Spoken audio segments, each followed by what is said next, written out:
ETV ప్రేక్షకులకి నమస్కారం. శుభమస్తు కార్యక్రమానికి స్వాగతం. ఈనాటి శుభమస్తు కార్యక్రమంలోని గ్రహఫల మంచంలో గ్రహాల యొక్క స్థితిగతులు, వాటి యొక్క శుభాశుభ ఫలితాల గురించి పరిశీలిద్దాం. అలాగే ఈరోజు ద్వాదశ రాశుల వారికి అదృష్ట సంఖ్య, అదృష్ట వర్ణం, ప్రతికూల గ్రహాల దోష నివృత్తికై ఎటువంటి పరిహారాలు పాటించాలి అనేటువంటి విషయాలు తెలుసుకుందాం. ఈరోజు బృహవారం లేదా శుక్రవారం, శుక్రుడి యొక్క పరిపాలన పూర్తిగా ఉంటుంది. ఆగమశాస్త్రం ప్రస్తావించిన ప్రత్యేక దీపారాధన ఏమిటి, వాటి ప్రక్రియల్లో పాటించవలసినటువంటి నియమాలు ఏమిటి అనేటువంటి విషయాలు శ్రేయస్వంశంలో తెలుసుకుందాం. ముందుగా నేటి పంచాంగ వివరాలు. శ్రీ క్రోధినామ సంవత్సరం, దక్షిణాయనం, గ్రీష్మ ఋతువు, ఆషాఢ మాసం, శుక్లపక్షం. ఈరోజు తిథి శుద్ధ త్రయోదశి, సాయంత్రం 6 గంటల 1 నిమిషం వరకు ఉంది. నక్షత్రం మూల రాత్రి 2 గంటల 31 నిమిషం వరకు, రాహుకాలం ఉదయం 10 గంటల 30 నిమిషాల నుంచి 12 గంటల వరకు. ఇప్పుడు గ్రహాల యొక్క స్థితిగతులు పరిశీలిద్దాం. బృహస్పతి సంచారం కుజ సంచారం వృషభ క్షేత్రంలో, రవి శుక్ర బుధుల సంచారం కర్కాటక క్షేత్రంలో, కేతు సంచారం కన్యా క్షేత్రంలో, చంద్రుని సంచారం ధనుస్సు క్షేత్రంలో, శని సంచారం వక్రస్థితి, కుంభస్థితి, స్వక్షేత్ర స్థితి, మూల త్రికోణ స్థితి, రాహు సంచారం మీన క్షేత్ర స్థితి. ఇది ఈ రోజునటువంటి గ్రహస్థితి. దీని ఆధారంగా ద్వాదశ రాశుల వారికి ఏర్పడేటువంటి శుభాశుభ ఫలితాలు సూచనప్రాయంగా గోచారపరంగా తెలుసుకుందాం. ముందుగా మేషరాశి.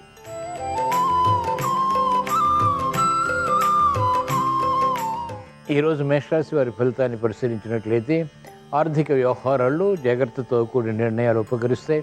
గతంలో చేపట్టినటువంటి కార్యకలాపాలు వేగవంతంగా ఇప్పుడు చేపట్టలేకపోతారు. సంశయాలు ప్రబలమవుతాయి. సంభాషణల విషయంలో చిరు జాగ్రత్తలు తప్పనిసరి. నూతన కార్యక్రమాల విషయంలో మెరుగైనటువంటి అవకాశాలు వెంటనే సద్వినియోగపరచుకోలేకపోతారు. కాలయాపన కొనసాగుతుంది. మెరుగైనటువంటి అవకాశాలు మెల్లమెల్లగా లభిస్తాయి. భూ సంబంధిత లావాదేవీలు ఆర్థికంగా కలిసి వస్తాయి. నూతన ఉత్సాహంతో కూడినటువంటి కార్యకలాపాలు వ్యాపార రంగం వారు ప్రారంభించగలుగుతారు. అనుచిత పరిస్థితులు మహిళలకు ఉన్నప్పటికీ సమర్థతతో కూడినటువంటి నిర్ణయాల ద్వారా పరిష్కరించుకోగలుగుతారు. ఈరోజు మేషరాశి వారు ప్రతికూల ప్రభావాన్ని దూరం చేసుకుని, ఎదుర్కొని, అనుకూలంగా మరల్చుకుని ఇంకా మంచి విజయాలు సాధించడానికి శ్రీ మహాలక్ష్మీదేవిని దర్శించడం, స్మరించడం, పూజించడం శ్రేయస్కరం. ఈరోజు మేషరాశి వారి అదృష్ట సంఖ్య 2. ఈరోజు మేషరాశి వారి అదృష్ట వర్ణం తెలుపు.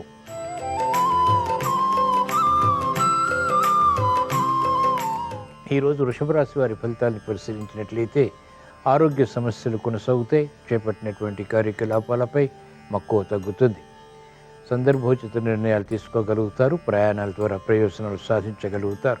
పరాభవాలు ఉన్నప్పటికీ మానసిక ధైర్యంతో కూడినటువంటి నిర్ణయాల ద్వారా వాటిని ఎదుర్కోగలుగుతారు. ఉద్యోగ విషయాల్లో అనుకూలత కొనసాగుతుంది. ఆగిపోయినటువంటి కార్యకలాపాలు పునఃప్రారంభించి అంతిమ విషయాలు కూడా పొందగలుగుతారు. మెరుగైనటువంటి కార్యక్రమ నిర్వహణ మహిళలు గృహపరంగా కొనసాగించి సంతృప్తికర సంఘటనల్ని ఆహ్వానించగలుగుతారు. ప్రాముఖ్యత పెరుగుతుంది. సాఫ్ట్వేర్ రంగం వారికి అనుకూలత కొనసాగుతుంది. శ్రమతో కూడినటువంటి కార్యకలాపాలు వ్యవసాయ రంగం వారికి కలిసి వస్తాయి.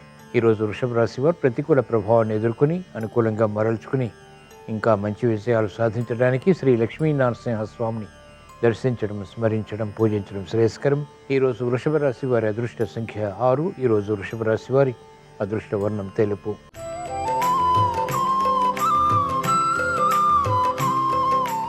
ఈరోజు మిథున రాశి వారి ఫలితాన్ని పరిశీలించినట్లయితే వాహన విషయాల్లో జాగ్రత్తలు పాటించాలి.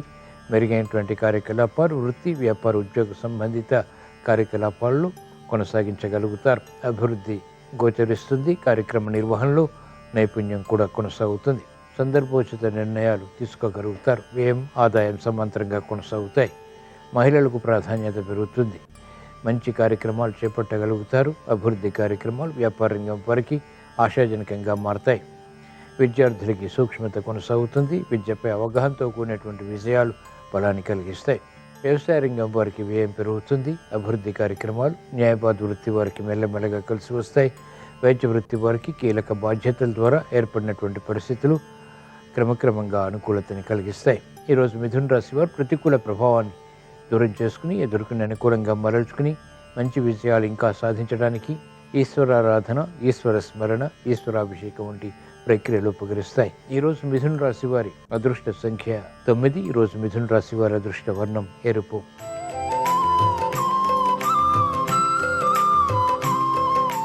ఈరోజు కర్కాటక రాశి వారి ఫలితాన్ని పరిశీలించినట్లయితే అలంకరణకి ప్రాధాన్యతనిస్తారు. తెలివైనటువంటి నిర్ణయాల ద్వారా సమస్యల్ని అధిగమించగలుగుతారు. భూ సంబంధిత లావాదేవీలు కలిసి వస్తాయి. ఉద్యోగ వ్యవహారాల్లో మెరుగైనటువంటి అవకాశాలు ఆనందానికి దారితీస్తాయి. క్రమశిక్షణ పెరుగుతుంది. నష్టద్రవ్య ప్రాప్తికే చేసేటువంటి ప్రయత్నాలు ఊరట కలిగిస్తాయి. వ్యాపార రంగం వారికి అనుకూలత ప్రారంభమవుతుంది. చేపట్టినటువంటి కార్యకలాపాల్లో ప్రోత్సాహాన్ని పొందగలుగుతారు.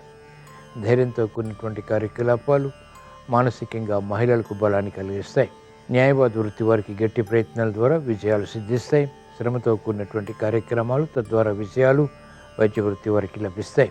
ఈరోజు కర్కాటక రాశి వారు ప్రతికూల ప్రభావాన్ని దూరం చేసుకుని ఎదుర్కొని అనుకూలంగా మరల్చుకుని మంచి విజయాలు ఇంకా పొందటానికి శ్రీ మహావిష్ణువుని దర్శించడం, స్మరించడం, పూజించడం శ్రేయస్కరం. ఈరోజు కర్కాటక రాశి వారి అదృష్ట సంఖ్య 1. ఈరోజు కర్కాటక రాశి వారి అదృష్ట వర్ణం తెలుపు.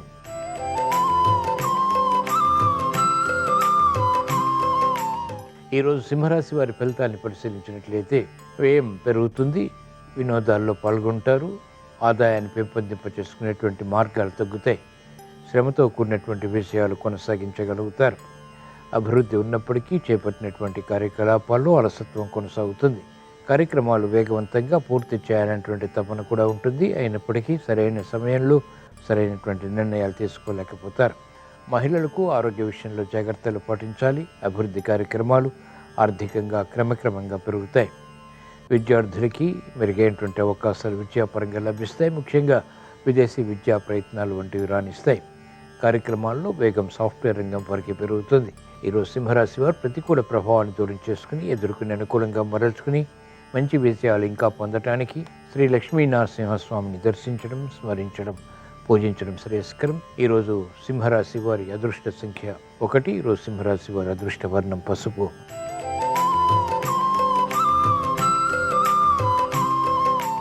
ఈరోజు కన్యారాశి వారి ఫలితాన్ని పరిశీలించినట్లయితే అనుకున్నదే తడవుగా కార్యక్రమాలు ప్రారంభించి పూర్తి చేసి విజయాలు పొందగలుగుతారు. ఆర్థిక సంబంధిత లావాదేవీలు కలిసి వస్తాయి. మానసిక ప్రశాంతత పెరుగుతుంది. చేపట్టినటువంటి కార్యకలాపాలపై అవగాహన కలిగి ఉంటారు. మంచి నిర్ణయాలు తద్వారా విజయాలు సంతృప్తిని కలిగిస్తాయి. వ్యాపార రంగం వారికి అత్యంత అనుకూల కాలం. చేపట్టినటువంటి కార్యకలాపాలు ఆర్థికంగా కలిసి వస్తాయి. వృత్తిపరమైనటువంటి వ్యవహారాల్లో బలాన్ని కలిగిస్తాయి. న్యాయవాద వృత్తి వారికి ప్రోత్సాహకర పరిస్థితులు ఆనందానికి దారితీస్తాయి.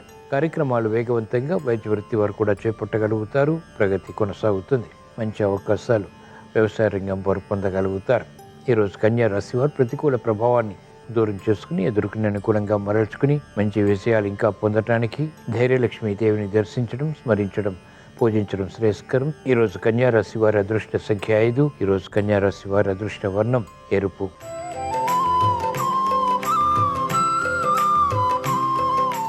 ఈరోజు తులారాశి వారి ఫలితాన్ని పరిశీలించినట్లయితే ఆర్థిక వ్యవహారాల్లో అనుకూలత కొనసాగుతుంది. చేపట్టినటువంటి కార్యకలాపాలు మెల్లమెల్లగా కలిసి వస్తాయి. ప్రయాణాల విషయంలో ముఖ్యంగా జాగ్రత్తలు పాటించాలి. ఆకస్మిక ప్రమాదాలు లేకపోలేదు. అనుచిత పరిస్థితులు ఆర్థికంగా వెలుగులోకి వస్తాయి. మెరుగైనటువంటి అవకాశాలు వృత్తి, వ్యాపార, ఉద్యోగ సంబంధిత కార్యకలాపాల్లో విస్మయాలకి దారితీస్తాయి. మహిళలు ఆరోగ్య విషయంలో జాగ్రత్తలు పాటించాలి. ఆర్థిక రక్షణ, ఆరోగ్య రక్షణ తప్పనిసరి. వ్యాపార రంగం వారికి మానసిక భీతి పెరుగుతుంది. ప్రత్యర్థులు బలపడతారు.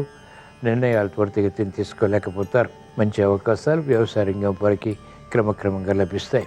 ఈరోజు తులారాశి వారు ప్రతికూల ప్రభావాన్ని దూరం చేసుకుని ఎదుర్కొని అనుకూలంగా మరల్చుకుని మంచి విజయాలు ఇంకా సాధించడానికి ఈశ్వరారాధన, ఈశ్వర స్మరణ, ఈశ్వరాభిషేకం వంటి ప్రక్రియలు ఉపకరిస్తాయి. ఈరోజు తులారాశి వారి అదృష్ట సంఖ్య 6. ఈరోజు తులారాశి వారి అదృష్ట వర్ణం తెలుపు.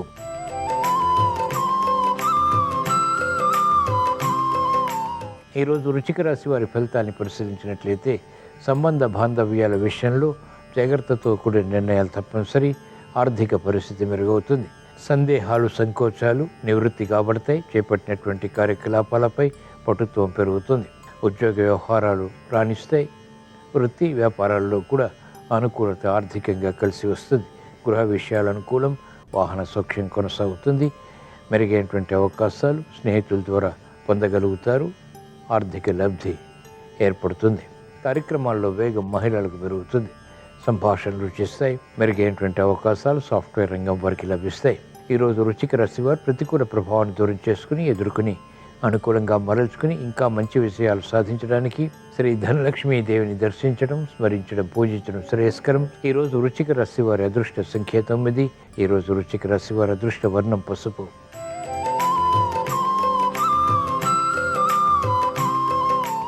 ఈరోజు ధనుసు రాశి వారి ఫలితాన్ని పరిశీలించినట్లయితే అలంకరణకి ప్రాధాన్యతనిస్తారు. శత్రుభీతి ఉంటుంది. శత్రువులపై విజయాలు కూడా సాధించగలుగుతారు. మెరుగైనటువంటి అవకాశాలు ఆకస్మికంగా ఆర్థికంగా లభిస్తాయి. గతంలో కన్నా మెరుగైనటువంటి వాతావరణం వృత్తిలో లభిస్తుంది. వ్యాపార విషయాలు కూడా సాధ్యపడతాయి. ఆలోచించి నిర్ణయాలు తీసుకుని మహిళలు ఆర్థికపరమైనటువంటి విషయాల్లో విజయాలు పొందగలుగుతారు. వ్యాపార రంగం వారికి అనిశ్చిత పరిస్థితులు క్రమక్రమంగా తగ్గుతాయి. సాఫ్ట్వేర్ రంగం వారికి పునఃప్రయత్నాలు లాభిస్తాయి. న్యాయవాద వృత్తి వారికి సందిగ్ధ పరిస్థితులు ఉన్నప్పటికీ సానుకూల నిర్ణయాల ద్వారా విజయాలు కూడా సాధించగలుగుతారు. ప్రతిభ వైద్య వృత్తి వారికి గుర్తింపబడుతుంది. వ్యవసాయ రంగం వారికి ప్రోత్సాహకర పరిస్థితులు ఆర్థికంగా లాభిస్తాయి. ఈరోజు ధనుసు రాశి వారు ప్రతికూల ప్రభావాన్ని దూరం చేసుకుని ఎదుర్కొని అనుకూలంగా మరల్చుకుని ఇంకా మంచి విషయాలు సాధించడానికి శ్రీ వెంకటేశ్వర స్వామిని దర్శించడం, స్మరించడం, పూజించడం శ్రేయస్కరం. ఈరోజు ధనుసు రాశి వారి అదృష్ట సంఖ్య 6. ఈరోజు ధనుసు రాశి వారి అదృష్ట వర్ణం ఎరుపు.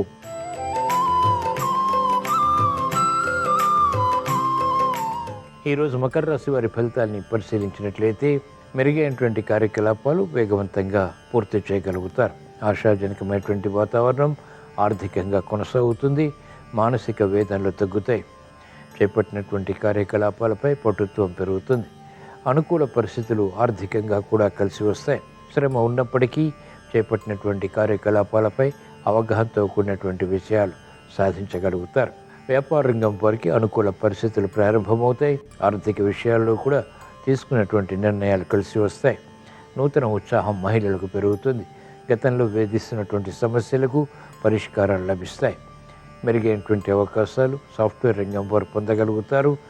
ఆర్థిక వ్యవహారాల్లో కూడా అలజడి తగ్గుతుంది. ఈరోజు మకర రాశి వారు ప్రతికూల ప్రభావాన్ని దూరం చేసుకుని ఎదుర్కొని అనుకూలంగా మరల్చుకుని ఇంకా మంచి విషయాలు సాధించడానికి శ్రీకృష్ణ పరమాత్మని దర్శించడం, స్మరించడం, పూజించడం శ్రేయస్కరం. ఈరోజు మకర రాశి వారి అదృష్ట సంఖ్య 3. ఈరోజు మకర రాశి వారి అదృష్ట వర్ణం పసుపు.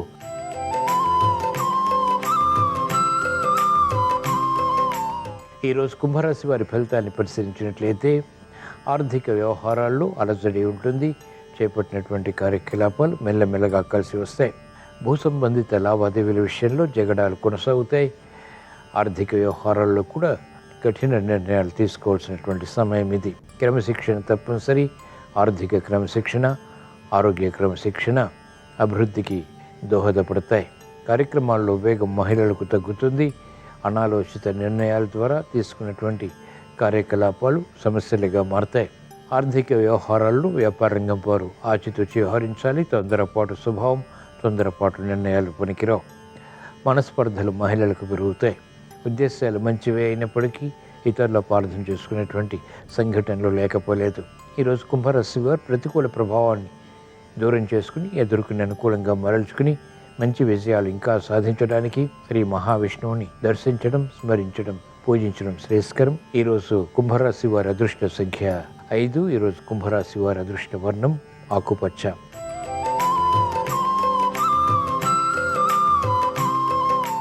ఈరోజు మీన రాశి వారి ఫలితాన్ని పరిశీలించినట్లయితే మానసిక ధైర్యం కొనసాగుతుంది.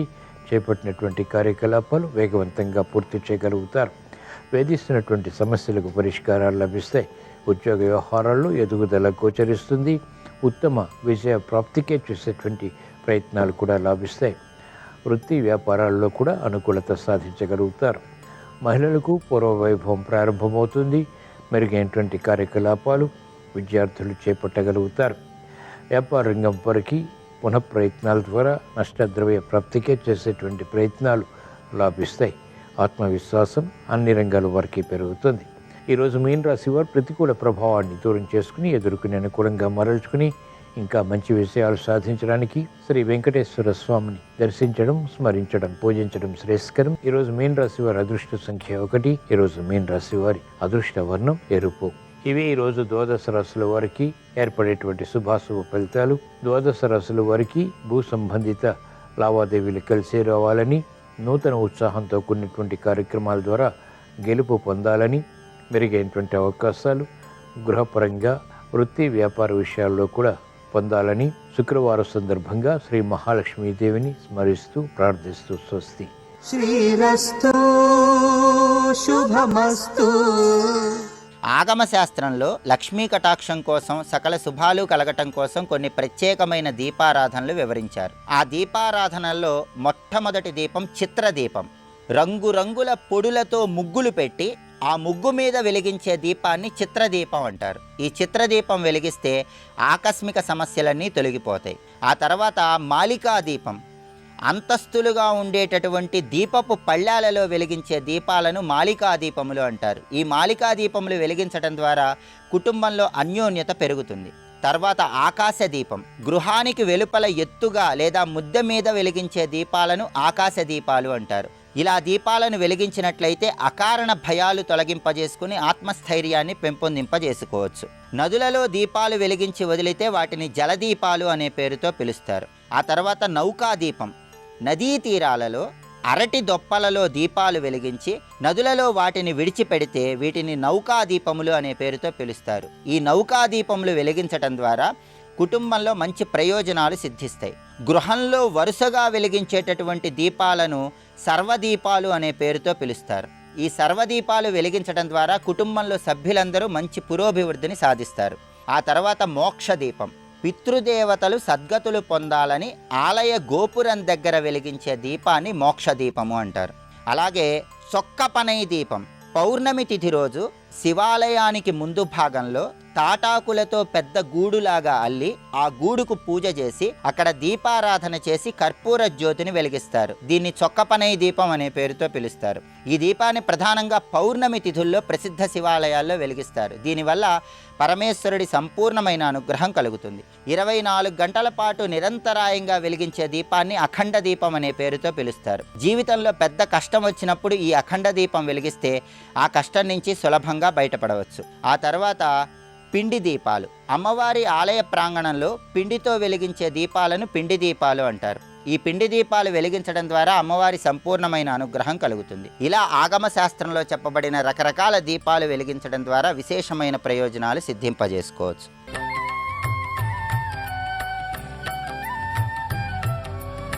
గురుర్బ్రహ్మా గురుర్విష్ణుః గురుర్దేవో మహేశ్వరః గురు సాక్షాత్ పరం బ్రహ్మ తస్మై శ్రీ గురవే నమః.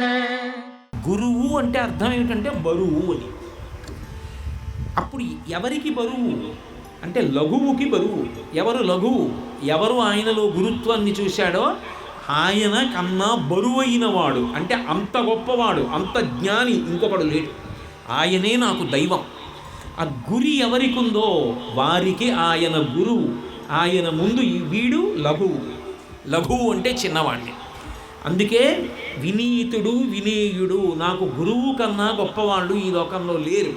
నా గురువు నన్ను కాపాడుతూ ఉంటారన్న విశ్వాసం ఎవరికి ఉన్నదో వారికి గురువు. అందుకే అంటారు భగవాన్ రమణులు, నీకు ఎవరి యందు గురి ఉన్నదో వాడు నీకు గురువు. ఆయన ఎంత శక్తివంతుడైనా గురి నీకు లేనప్పుడు ఆయన నీకు గురువు కాలేడు. ఆ గురి ఉండాలి తప్ప ఆయన ఆచారం పాటించాడా పాటించలేదా ఈ ప్రశ్నలు తలెత్తవు. ఇది సూక్ష్మమైనటువంటి భేదం ఉంటుంది. గురువుకి ఆచార్యుడికి పేరు పెట్టి పిలవడానికి మధ్యలో చిన్న తేడా ఉంటుంది. కానీ స్థాయిలో ఇద్దరూ సమానం. ఇద్దరి యందు ఏ భేదం ఉండదు. నిజానికి బ్రహ్మమును తెలిసిన వారు కాబట్టి వారు బ్రహ్మమే, వారే భగవంతుడు. అదే గురుర్బ్రహ్మ గురుర్విష్ణు గురుర్దేవో మహేశ్వర గురు సాక్షాత్ పరం బ్రహ్మ తస్మై శ్రీ గురవే నమః. బ్రహ్మవిద్ బ్రహ్మైవ భవతి అంటుంది శాస్త్రం. బ్రహ్మమును తెలుసుకున్నవాడు బ్రహ్మమే అగుచున్నాడు. అందుకనే గురువే భగవంతుడయ్యాడు. ఆ గురువేమి ఇవ్వలేడు. అందుకే గురువు ఏదైనా చెప్తే శాసనం, లోకంలో మిగిలిన వాళ్ళు ఏదైనా చెప్తే సలహా. గురువు ఏదైనా చెప్పారనుకోండి, నిజంగా ఆయన యందు నీకు గురుత్వం ఉంటే ఆయన ఏది చెప్పారో అంతే, తర్కించడం. అలా వద్దు ఇలా అలా ఉండవు. గురువు గారు చెప్పారు, అది శాసనం అంతే, ఇంకో రెండో మాట ఉండదు. శాస్త్రం ఏది చెప్తోందో అది పరమ సత్యం, గురువుగారు ఏది చెప్తున్నారో అది పరమ సత్యం తప్ప దాని గురించి ఇంకా నేను మళ్ళీ వేరే ఆలోచించవలసినటువంటి అవసరం లేదు. కాబట్టి శాస్త్రం ఏది చెప్పిందో నేను ఆ మార్గంలోనే ప్రయాణం చేస్తాను. గురువుగారు ఏది చెప్తున్నారో దాన్ని శిరోధార్యంగా భావిస్తాను తప్ప గురువుగారు చెప్పిన తరువాత కూడా నేను ఇంకా కొత్తగా ఆలోచించవలసినటువంటి అవసరం ఉండదు. గురువుగారు చెప్పారు అంటే అది శాసనం, శాస్త్రం చెప్పింది అంటే శాసనం, నేను దాన్ని ఔదలదాలుస్తాను అని తనంత తానుగా వశపడినటువంటి వాడెవరుంటాడో, వశవర్తి అయిన వాడెవరుంటాడో ఆయనని శిష్యుడు అని పిలుస్తారు. ఎందుకని అంటే లోకంలో ప్రతి ప్రాణి కూడా సాధారణంగా మనిషికి వశపడుతుంది. ఆ వశపడడం అన్న లక్షణం లేదనుకోండి, అది అత్యంత ప్రమాదకరమైనటువంటి విషయం. ఆ వశపడడం అనేటటువంటిది అత్యంత ప్రధానం. ఆ వశపడినప్పుడు నేనే ఏమిటి అన్నదాన్ని చూడరిక. నేను రాజునా, నేను ఇంత అధికారంలో ఉన్నానా, నాకింత ఐశ్వర్యం ఉందా, నేను ఇంత విద్యావంతున్నా, నేను అందగాడినా, నేను పొడుగ్గా ఉంటానా, నేను పొట్టిగా ఉంటానా, వీటన్నిటితో సంబంధం లేదు. నువ్వు గురువుకి వశవర్తివై ఉండాలి. ఎప్పుడు ఏది చేస్తున్నా ఇది గురువు గారికి తెలియకుండా ఉండనిది కాదు. గురువు భగవత్ స్వరూపులు, ఆయనకి తెలుస్తుంది. గురువు గారికి శిష్యుణ్ణి అనిపించుకుని నేను ఇటువంటి పని చెయ్యొచ్చా అని ఆలోచించుకుని గురువుకి వశపడి ప్రవర్తించేవాడెవరో వాడు ఆదర్శవంతమైనటువంటి శిష్యుడు.